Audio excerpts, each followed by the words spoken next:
আসসালামু আলাইকুম। আজকে সারাদিনে বেশ কিছু বিষয় আমাদের নজরে এসেছে, যে গণমাধ্যমের কর্মীদের পেশাদারি কাজে বাধা প্রদান এবং রাস্তার মধ্যে আমরা যে মোবাইল চেক করার মতো প্রাইভেসি লঙ্ঘন এবং ট্রাফিক কন্ট্রোল নিয়ে বেশ কিছু অভিযোগ আমাদের মধ্যে এসেছে।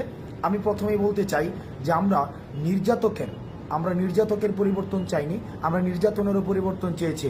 আমরা যেই আমাদের মধ্যে এতদিন আমাদের দেশে যে বিদ্যমান যে সমস্যাগুলো ছিল, এই সমস্যাগুলো যারা সৃষ্টি করত, আমরা তাদের পরিবর্তন শুধুই চাইনি, বরং সমস্যাগুলোর পরিবর্তন চেয়েছি। ছাত্রলীগ যেভাবে আমাদের ফোন চেক করে দেখেছিল যে আন্দোলন সংশ্লিষ্ট কোনো ছবি আছে কিনা, এবং তারা আমাদের শিক্ষার্থীদের উপরে নির্যাতন করেছে ফোন চেক করার মধ্য দিয়ে, এবং সেটি প্রাইভেসি লঙ্ঘন হয়েছে, আমরা তখন সেই বিষয়টির প্রতিবাদ জানিয়েছি। কিন্তু আজকে আমরা দেখেছি যারা বৈষম্য বিরোধী ছাত্র আন্দোলনের পরিচয় দিয়ে তারা বিভিন্ন মোড়ে এই যে ফোন চেক করে মানুষের প্রাইভেসি লঙ্ঘন করেছে, যেটিকে আমরা অত্যন্ত নিন্দনীয় কাজ মনে করছি এবং সেটির আমরা প্রতিবাদ জানাচ্ছি এবং তাদেরকে আমরা হুঁশিয়ার করে দিতে চাই, আপনারা এই ধরনের কাজের আর কখনোই পুনরাবৃত্তি করবেন না। কারণ এই ছাত্রলীগীয় কায়দায় যে কাজগুলো হয়, আমরা সেটিরও কিন্তু পরিবর্তন চাই।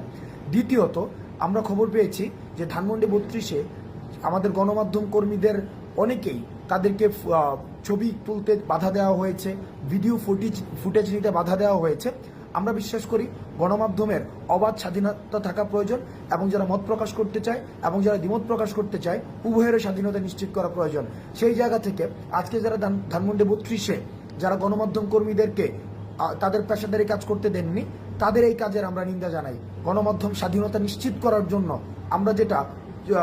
আমরা ফেসিস্ট গভর্নমেন্টের সময় আমরা যেটি দেখেছি যে গণমাধ্যমকে স্বাধীনভাবে কাজ করতে দেয়নি, সেই কাজের পুনরাবৃত্তি আমরা এখন আর চাই না। গণমাধ্যমের স্বাধীনতা উন্মুক্ত করা হোক।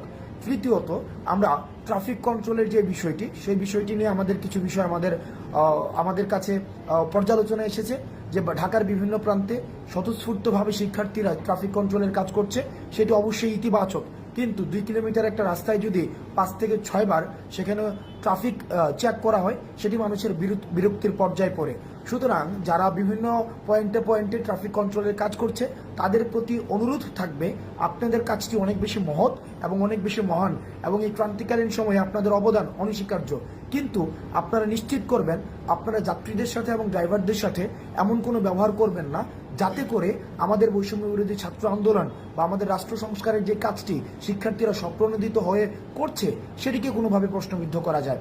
আমরা আমাদের রাষ্ট্র সংস্কারের কাজ অব্যাহত থাকবে, এবং যতদিন না পর্যন্ত রাষ্ট্র সংস্কারের চূড়ান্ত প্রতিফলন আমরা সামনে দেখতে পাচ্ছি, ততদিন পর্যন্ত এই রাষ্ট্র সংস্কারের কাজ চলবে। আপনারা ভালো থাকবেন। সালামু আলাইকুম।